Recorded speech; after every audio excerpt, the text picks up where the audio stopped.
All right, I've been in Nebraska long enough. Time to move on. Heading to South Dakota. More on that in a minute.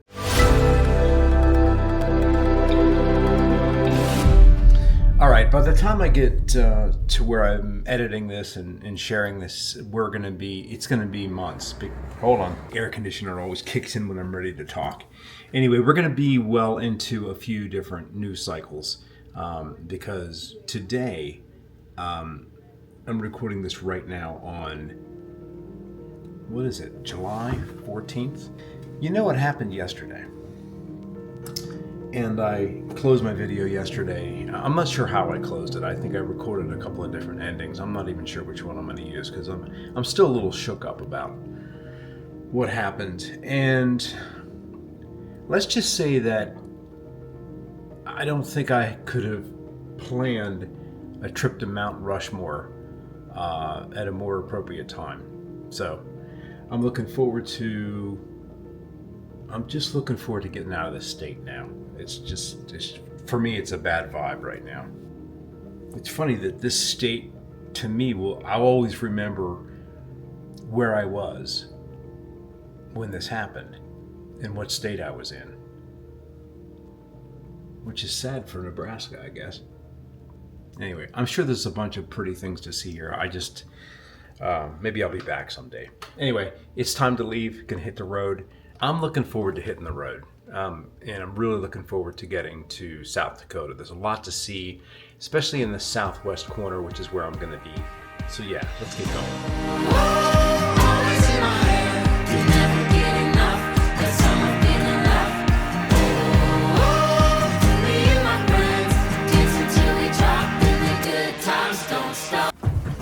Wake up, I'm about to shake up every little thing, show you all that we can be. Come dance in my glow. You know, I had a comment the other day, which I really appreciated actually. It was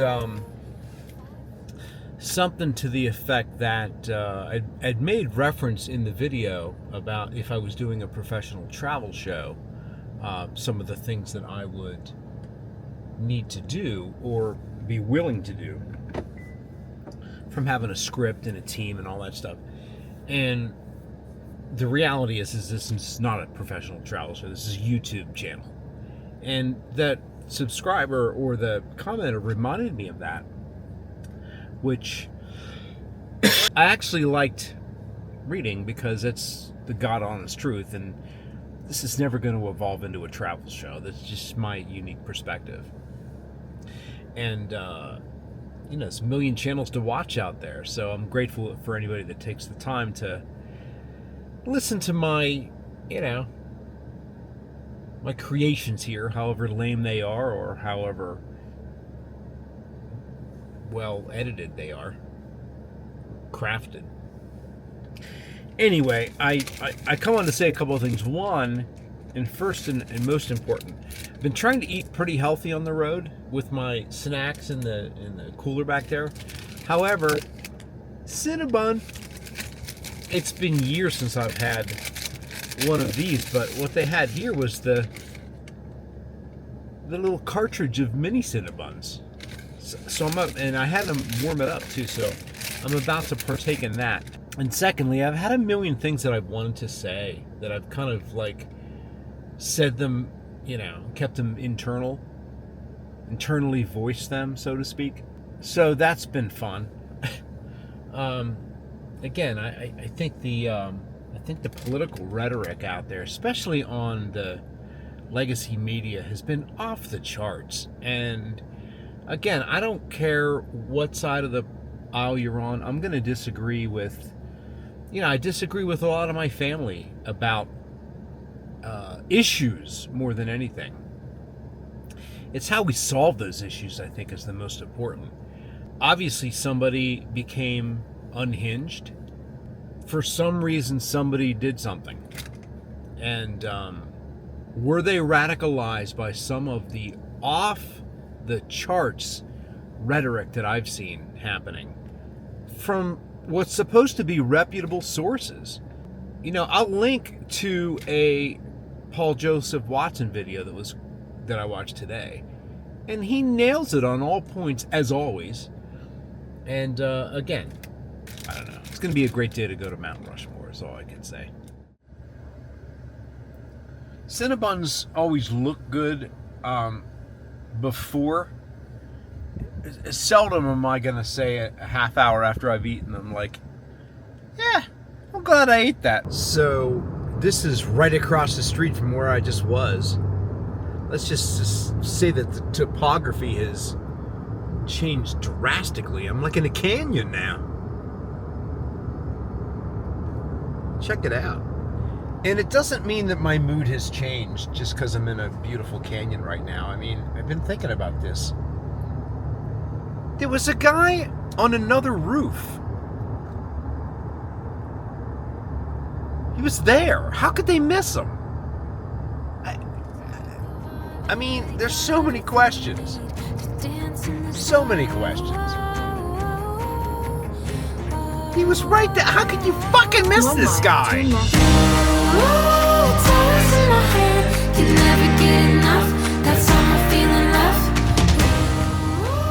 Really hope I get around some great subjects today. Some great stuff to photograph. I'm a few days into this trip, this section of exploring the country. I haven't really taken any great photos at all. And I don't know why that is the case, because I've been in some beautiful places, but I'm realizing as I'm driving that there's two things. Three things. One, I'm struggling with the fact that I'm in some of these locations with the worst lighting, and photography is all about writing with light and capturing the light, no matter what the image is or what the photograph is. Number two, I'm just kind of, how do I capture it? I was actually researching the work of the Pulitzer Prize winning photojournalist that captured that iconic shot that was shared all around the world yesterday. This one right here. And I saw somebody else that I follow do a breakdown on why it was such a great shot, composition-wise. But that happened in such a... Hold on a second, you gotta see this. Not the cows, but look at that. I love the trees with the rolling hills. That guy was... They talk about his cool demeanor and how he just kind of... He doesn't let the chaos get to him. He's really so focused on his craft, and that he was able to capture that image. There's some other amazing shots of his. Again, Pulitzer Prize winning photography. This is the guy's name right here. I forget his name. I think there's a V in there somewhere. But anyway, thought I'd bring that up. That, I'm watching that. I'm like, wow, look what he was able to do under the pressure. And here I am, I'm driving, and the only pressure I have is there's nowhere to pull off. And I'm thinking, okay, even if you did pull off and you were able to walk around and the lighting was perfect, is there any way you're going to be able to capture the beauty of what you're driving through? And the short answer was no.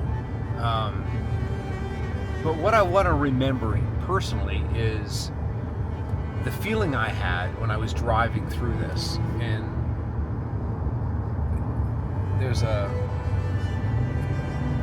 just a feeling of freedom I have, and a feeling of happiness and joy that I've given myself the opportunity this year to explore, and that I positioned myself to where I was able to do this. That's another huge one. Grateful for that.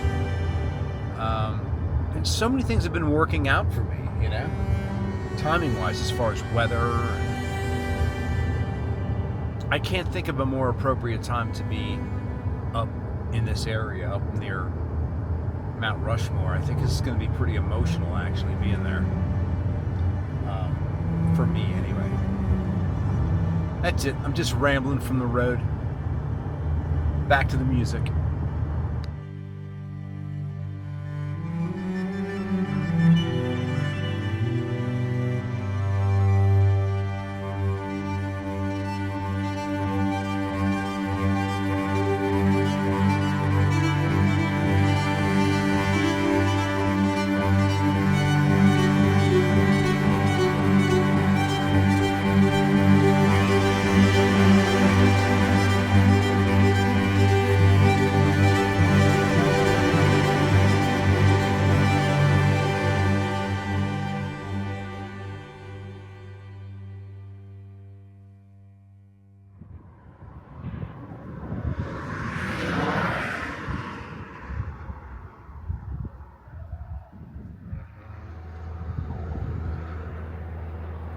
All right, finally a place to pull off to the side of the road. I'm entering the Black Hills National Forest area. Looks like I'm going to be going through, where am I at here? I'm in Pringle, going to Cluster. Maybe I should cut over 16A. I don't know where the hell I am, actually. Decided to stay in Keystone. It would be right near Mount Rushmore. But I want to explore this area here. The Badlands are over this way. We have another national park here. I eventually want to go over to Deadwood, which is way up here.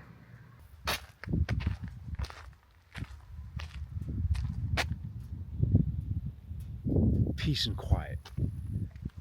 No cars.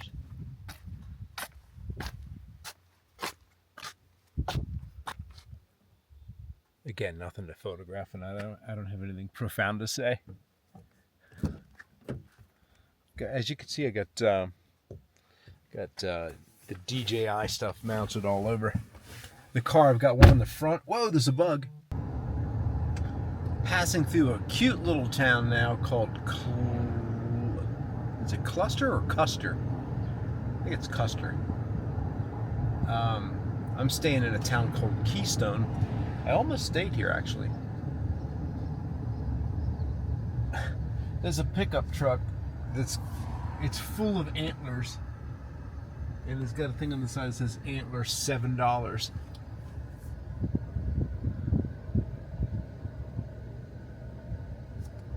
I can't put into words right now, but I really needed to be around something positive, something patriotic, and I can't tell you how happy I am to be. Never really had a yearning or a quest to go to Mount Rushmore before. It was never really on my high on the bucket list, but there's a lot to see in this area. I'm like, yeah, I'm going to be here. I'll go to Mount Rushmore while I'm here. And I can't think of a better day to make it there, you know? I'm staying at a place tonight called the Roosevelt Inn. And I think I'm just going to stay one night and then make my way up to Deadwood tomorrow. But when I check in tonight, apparently you can also go to Mount Rushmore at night and have it all lit up. So I may actually go there a couple times, and then at some point I want to go to the Badlands. So I don't know whether that's going to be on my way through South Dakota.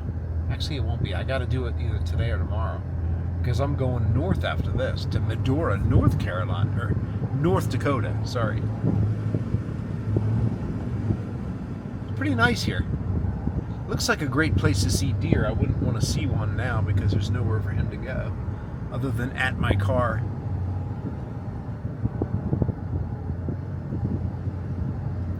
A little bit of a mood change. Although, not 100% for sure. talked to my brother. I mean, thank God he's okay. But this country is so divided. I don't know. Why am I rambling about my political opinions when I'm in some of the most incredible scenery ever? Let's focus on that. Look at this turn, will you? Oh.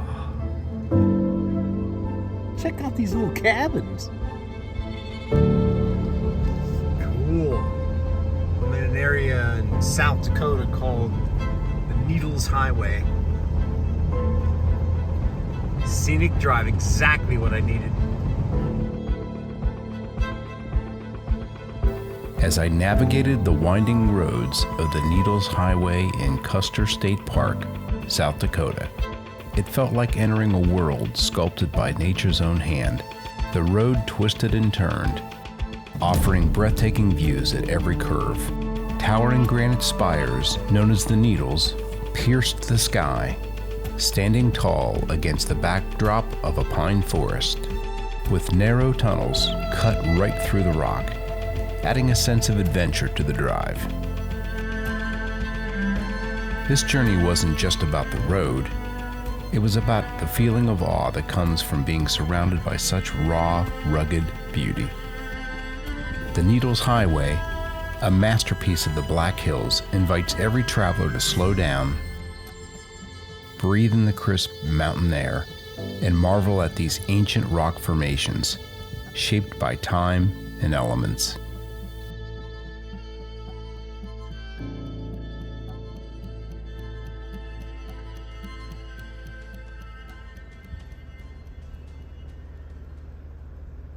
Little deer. Gosh, he looks hot. His mouth's open. I just want to say that South Dakota, specifically this area that I'm at, is a place I want to come back to. I don't want to say I want to move here, but there's no way I'm going to.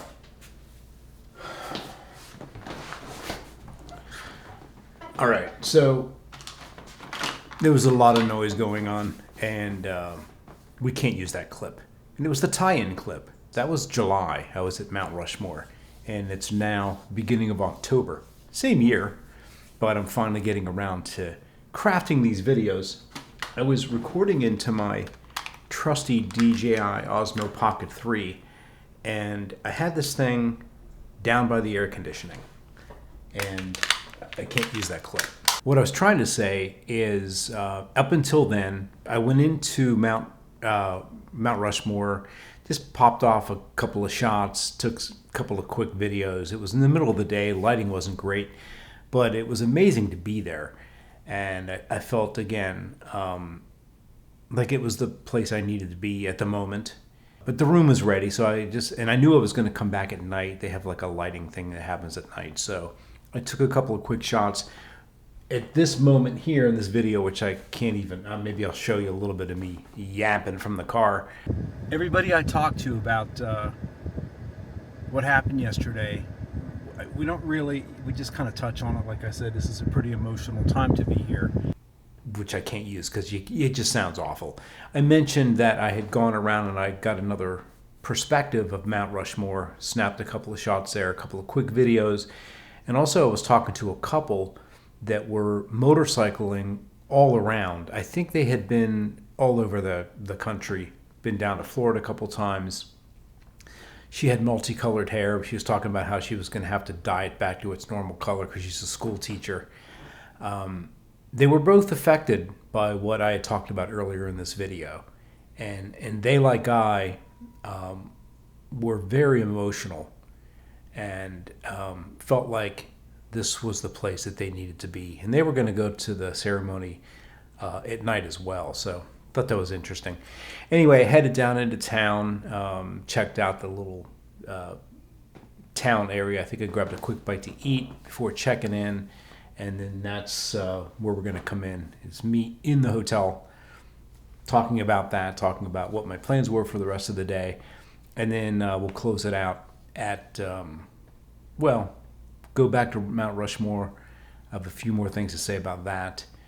And then I have a little surprise at the end that I shot off the balcony, which I think was kind of cool. So we'll continue. Hope this cleared things up. Back to the video.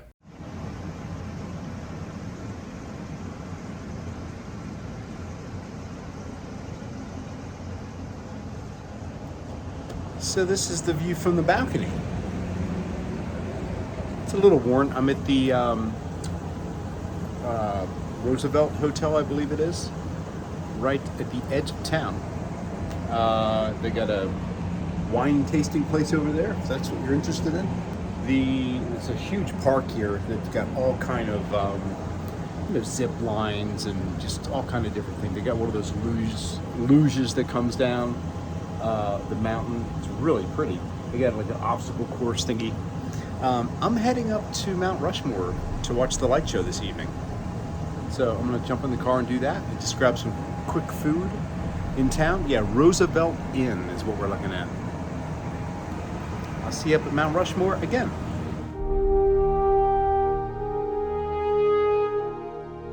Standing before Mount Rushmore, I really felt myself in the presence of history, a monument that celebrates the ideals and the perseverance of this nation. The faces of Washington, Jefferson, Roosevelt, and Lincoln, carved into the granite, reminded me of the resilience and strength that have carried America through its most challenging of times. I really love the museum on site up by the amphitheater. It offered a deeper understanding into what it took to create this amazing place. And I have to be honest with you, being there just 24 hours after witnessing that event unfold on TV, it kind of brought a sense of solace. In the amphitheater, surrounded by fellow visitors, we listened to stories of American history and patriotism, and it felt like a collective moment of unity.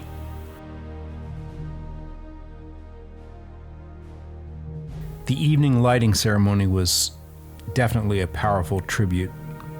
You could have heard a pin drop as the sun dipped below the horizon and the floodlights gradually illuminated the monument, casting a reverent glow on these iconic figures. To be honest with you, I'd never really planned a visit to Mount Rushmore, but after the tragic attempt on President Trump's life, it really became clear that this is where I needed to be. It felt like a moment to reconnect, reflect, and find comfort in a place that stands as a testament to the enduring spirit of America.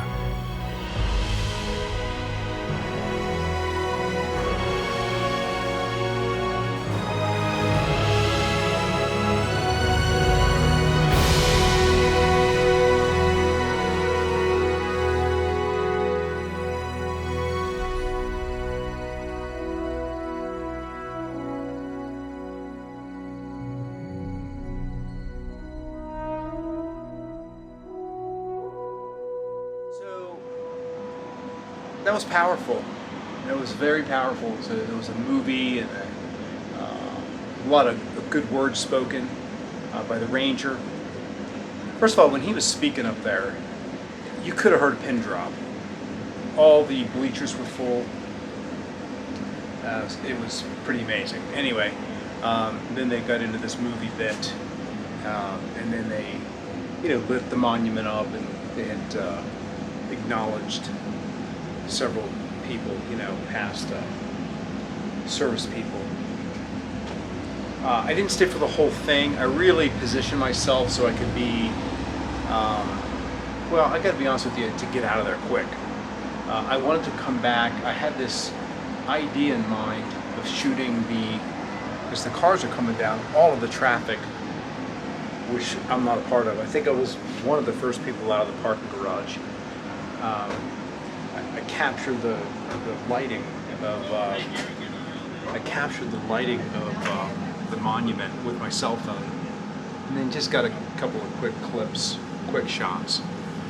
of the flags and the monuments, or the presidents. But anyway, I wanted to get out of there quick after getting those shots, and I had this idea. I'll probably close the video out with this, I guess.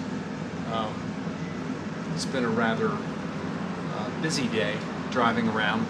I don't know how much I shared. I know I was on a couple of really good drives, and I'm going to do a lot of that tomorrow. I think I'm going to hit the Badlands, this other route. I'm going to actually go up to Mount Rushmore first thing in the morning for sunrise. Can't get enough of that place. Didn't think I was going to really, I thought I was going to see it and go, yeah, okay. But I don't know, something about this time that we're in right now. I think even if there wasn't an attempt at Trump's life the other night, just the cycle that we're in, the election cycle,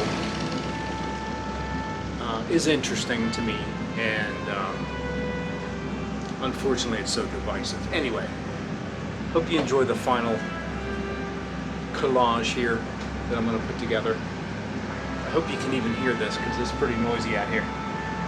I'll see you in the morning, or see you in the next one. Thanks for checking it out. Hug the ones you love, and yeah, pray for our country. That's all I got for now. As always, more in all this land.